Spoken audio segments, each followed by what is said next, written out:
Faryab-provinsen nordvest i Afghanistan. Dette enorme og farlige området er arbeidsplassen til noen 100 norske soldater.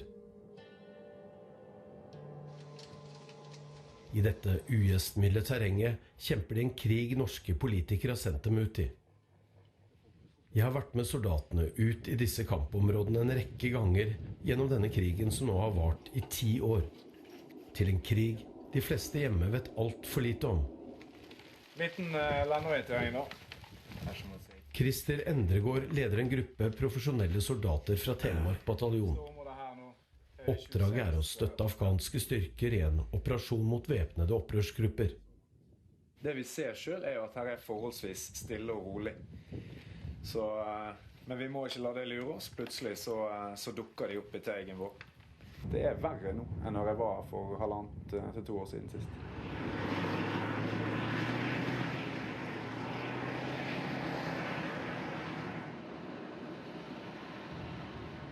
Noen av Afghanistans viktigste smuglerruter går her. Derfor er det mange som ikke vil at de afghanske og norske styrkene skal få fotfeste i området. Flere opprørsgrupper er i strid med norske soldater. Noen av disse har forbindelser til Taliban. Det økte antall angrep har gjort de norske soldatene tydelig mer aggressive. Vi er oftere i stridskontakter. Det kan jo ha sammenheng med at vi i enda større grad oppsøker fienden, at vi er mer offensive. Men det er også noe som tyder på at motstanderen han er villig til å stå opp mot oss, villig til å slåss mot oss. Klokka 11. Det var en forsvinner over bakstoppen. Cirka klokka i forlengelse med dem på høyden og 4. Ser du?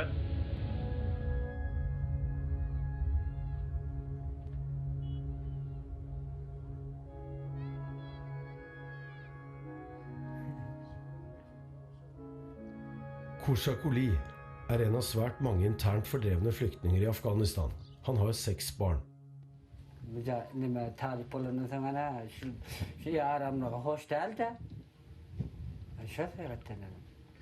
Han er vant til å bryte opp for å søke sikkerhet for familien og seg selv.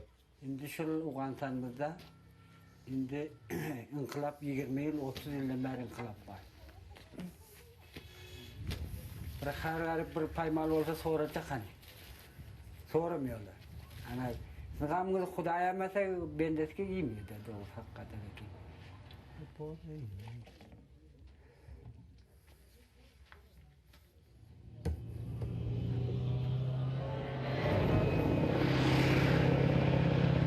Fotografen og jeg følger soldatene inn i dalfører som hverken de norske eller afghanske styrkene har kontroll over. Landskapet gir opprørerne mange muligheter til å skjule seg. Soldatene merker at noen følger med på våre bevegelser.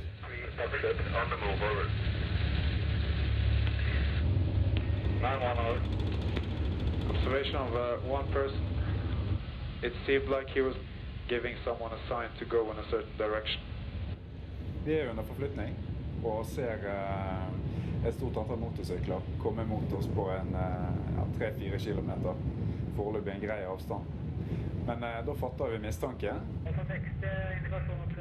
Plutselig angripes vi med automatvåpen og granater, eller RPG som soldatene kaller det. Vi tar klokka 11.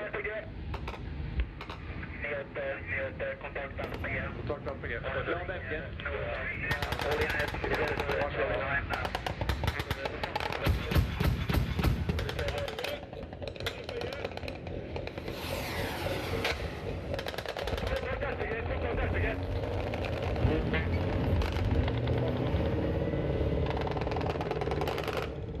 Vi blir tatt i et bakhold.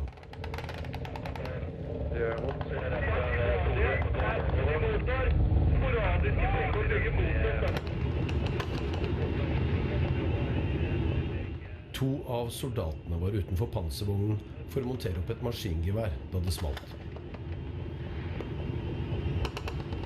Jeg prøver å komme oss i dekning. Det var så massivt, og vi visste ikke helt hvor de skjøt fra. Det var rundt hodet vårt. Det var sånn du følte det. Vi fikk jo inngående RPG-er.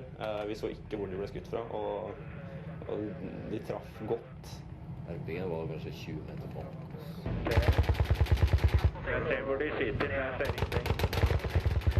På ditt angrep der over. Oi, en står på hold. Skjøtt av. Jeg tror det er en bil med MG. De vet at de skadet noen av opprørssoldatene, men hvor mange og om noen ble drept tar de aldri rede på.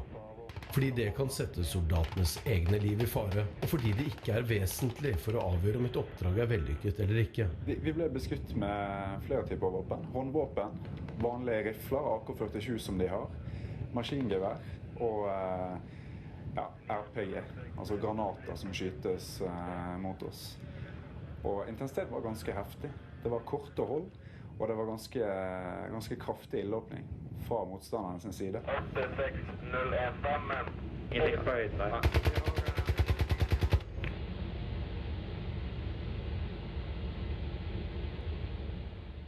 Vi er i kamp på liv og død daglig i Afghanistan. Så det er uhyre viktig at hele ansvaret for alt som foregår, alt av krigføring, ligger hos den som bruker sitt militære instrument, som er en stat, en regjering. Når man forsvarer seg selv, da står man egentlig overfor to valg. Ens eget liv mot et annens liv. Og vi har hatt ganske omfattende gjennomgang av både moral og etiske prinsipper før vi reiste ut. Og vi vet veldig godt at det vi skal gjøre på bakken i et annet land, som i Afghanistan, det må vi kunne også leve med i all ettertid.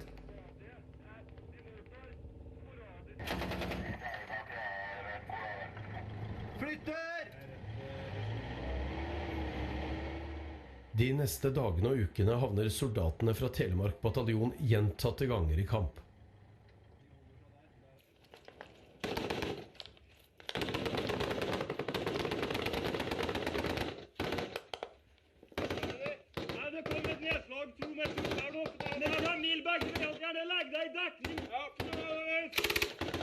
Det er bare millimeter som skiller mellom liv og død. Der traff det. 23 år gamle Gisle Skilbred fra Vestby får en kule rett i headsetet og blir skadet i øret.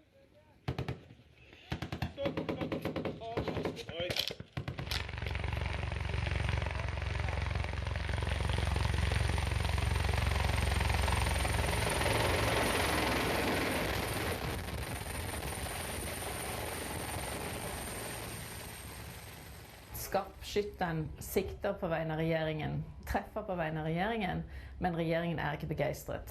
Soldaten reiser ikke ut på egen hånd, soldaten utfører ordre. Det er et tungt ansvar å ta beslutning om å sende soldater ut i oppdrag som er forbundet med fare, der menneskeliv kan gå tapt. Krig er skittent. Det er to parter som slåss mot hverandre, og da bruker du våpen, og da dør noen før eller siden. Og som vi tenker, takk Gud for at det dør på den andre siden. Det sa Emil Johansen første gang jeg traff ham i Afghanistan. Lagføreren fra Telemark bataljon har vært på oppdrag i krigen flere ganger. Han er opptatt av at folk hjemme skal forstå hva norske soldater driver med i Afghanistan.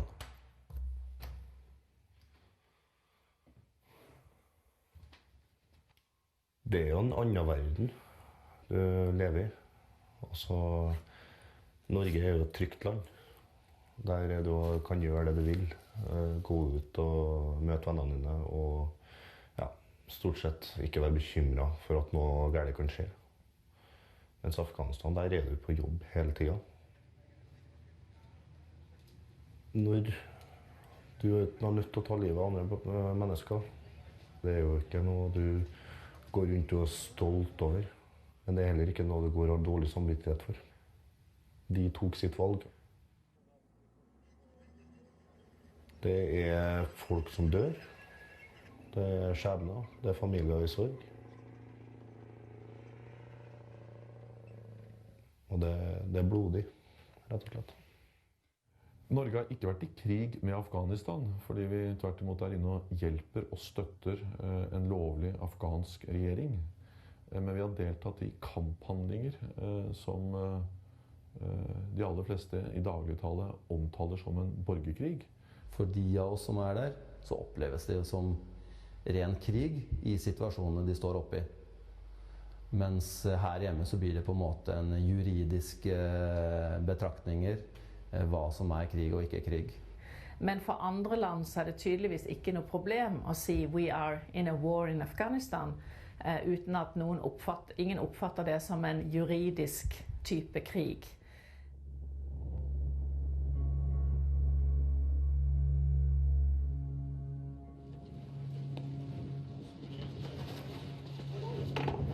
Yes, nå er vi i gang! Møkka der, altså. Jeg er ikke ferdig med jenta. Det tok jo lang tid, det.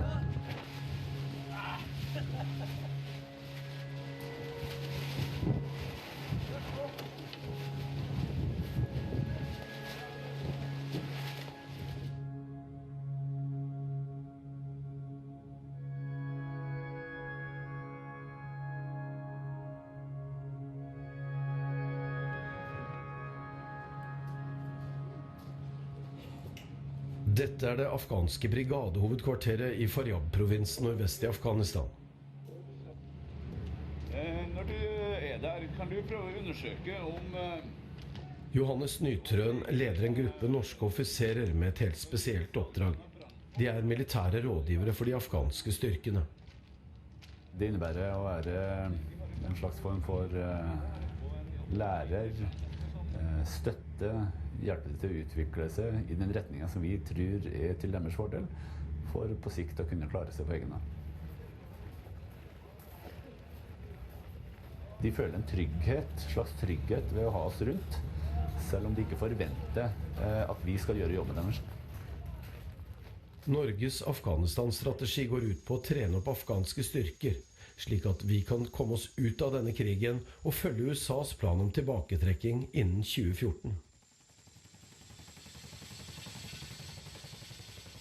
Evnen til å planlegge, evnen til å se fremover, er ikke utviklet veldig avansert hos afghanerne av den enkle grunn at de har levd som et folk som ikke kan lese eller skrive over mange år. Dette er et korrupt samfunn, noe som også preger den afghanske hæren. Korrupsjon kan ha mange ansikter. Det er en kjent sak at personellflyt, herunder da forflytninger, opprykk og så videre, gjerne trenger litt søtningsstoffer for å gå greit. Den afghanske hæren er stor. De norske rådgiverne sier at soldatene blir stadig bedre. Men afghanerne sliter med dårlig motivasjon og rekordmange desertører. Ifølge den afghanske hærens egne tall stikker over 25% av hvert år. De har enormt høye deserteringsrater, de har ingen evne til å finansiere seg selv. Det er betydelige overgrep som begås av afghanske sikkerhetsstyrker allerede nå, hvor det fortsatt er internasjonale styrker på plass, og faren for at det kommer til å eskalere kraftig etter at de internasjonale styrkene trekker seg ut, er veldig stor.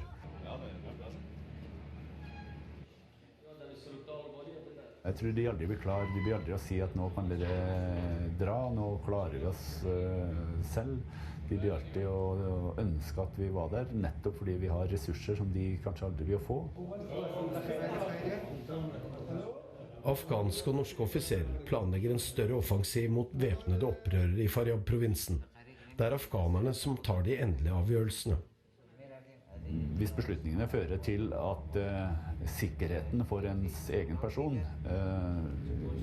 går bortenfor det som man kan akseptere, så må man velge hva man gjør, om man blir med eller om man blir igjen.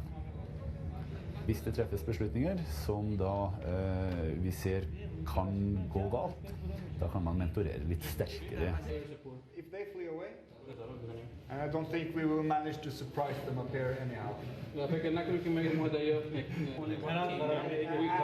only one team myself.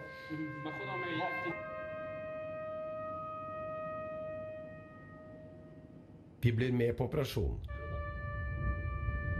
Det kan være vanskelig å vite hvilken side politiet er på.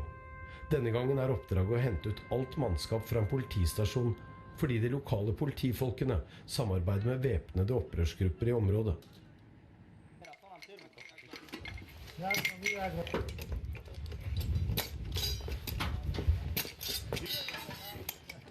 Jon, fokuser halvt venstre, så ha kontroll på høydraga rett i front på deg.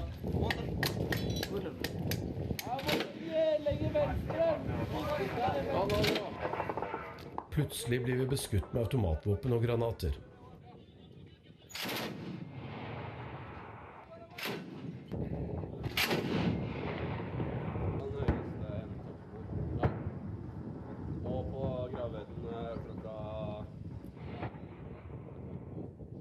Kampene stanser, men bare for en stund.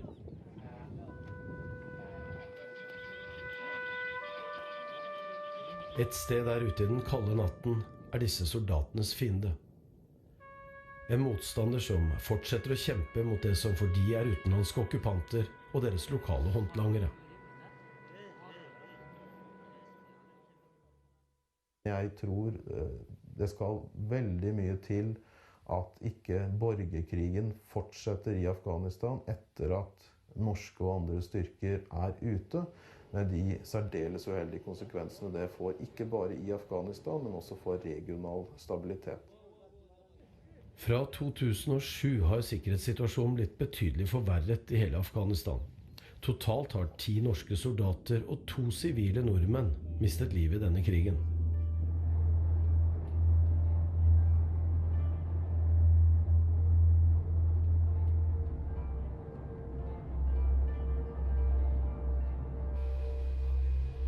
Den 14. januar 2008 kom Jonas Gahr Støre til den afghanske hovedstaden.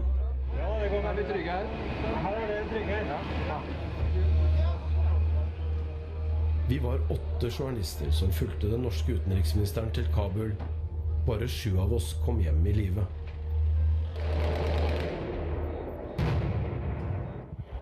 Ja?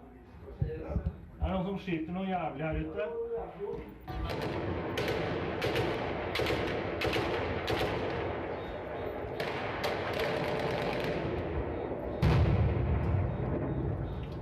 Sammen med TV 2s fotograf Åge Aune var jeg på hotellrommet da det smalt.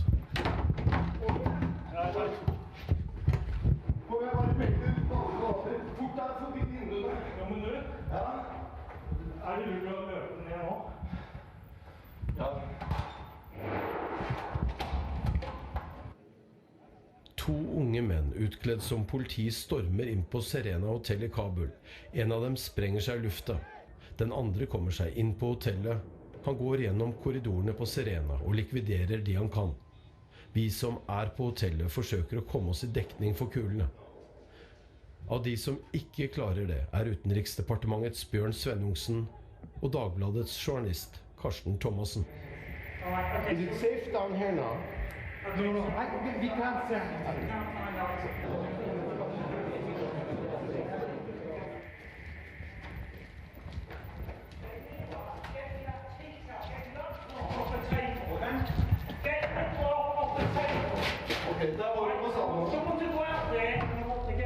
Flere steder på hotellet ligger døde og døende.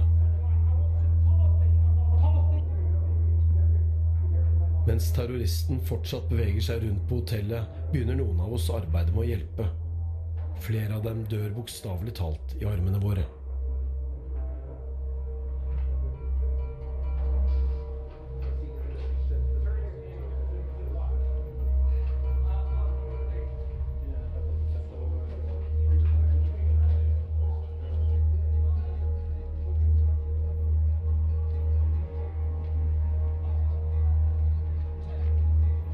Det tar svært lang tid før gjerningsmannen pågripes og hjelpen kommer. Bjørn Svennungsen er alvorlig skadet, men overlever.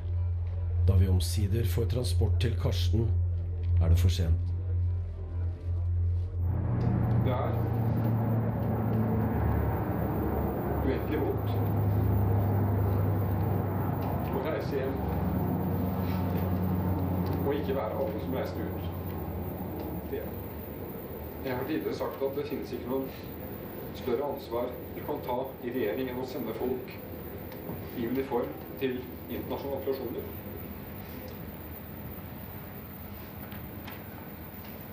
Men jeg føler også i dag et veldig ansvar. For Karsten, hans familie og for Bjørn. Jeg lyser fred over Karstens minne. Og takker for alle for sånn der.